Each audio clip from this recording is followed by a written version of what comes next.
je pense que la participation de tout le monde à ce niveau-là est vraiment importante pour qu'il y ait une espèce de la régularité dans les efforts, je pense, pour la diffusion de tout ça. Je pense qu'exemple, le gouvernement qui fournit des subventions, il faut que cet argent-là soit utilisé de bonne façon. Donc, la participation de tout le monde est vraiment comme favorisée. Il faut qu'elle soit là pour que, par exemple, d'autres artistes puissent en profiter.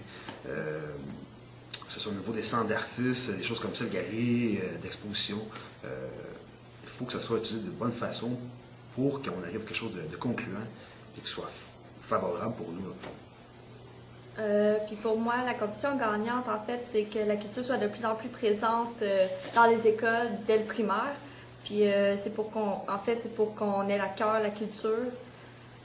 C'est pas mal ça. Dès notre plus jeune âge, dans le fond, dès le début. Non. La condition, c'est la cohésion. La cohésion entre le milieu des affaires, le milieu de l'éducation et le milieu culturel pour un meilleur développement durable, dans toutes ces conditions. Pour nous, la cohésion, c'est un partage d'informations, c'est un partage de ressources et c'est un travail d'équipe. Alors, tous ensemble, travaillons pour un développement durable au milieu de la culture. Les conditions de succès, d'après moi, c'est un peu, je dirais, un peu plate comme réponse. Ça passe toujours par les moyens financiers.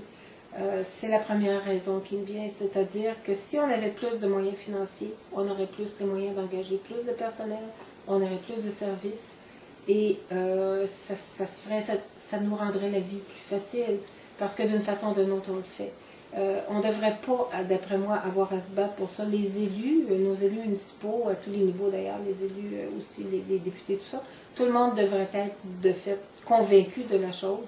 On ne devrait pas avoir à se battre pour ça et on devrait avoir la vie un peu plus facile, puis on en ferait plus.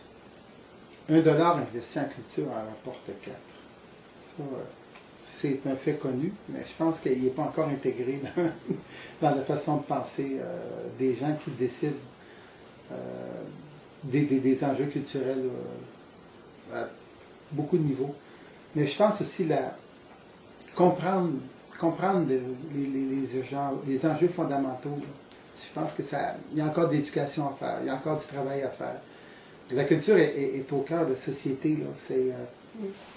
On ne devrait pas se questionner, mais en même temps, bon, on est dans un processus, si on veut, d'éducation, puis cette intégration-là, je pense, va se faire en force de travail. On est en train de se faire. Je pense que c'est en train de se faire.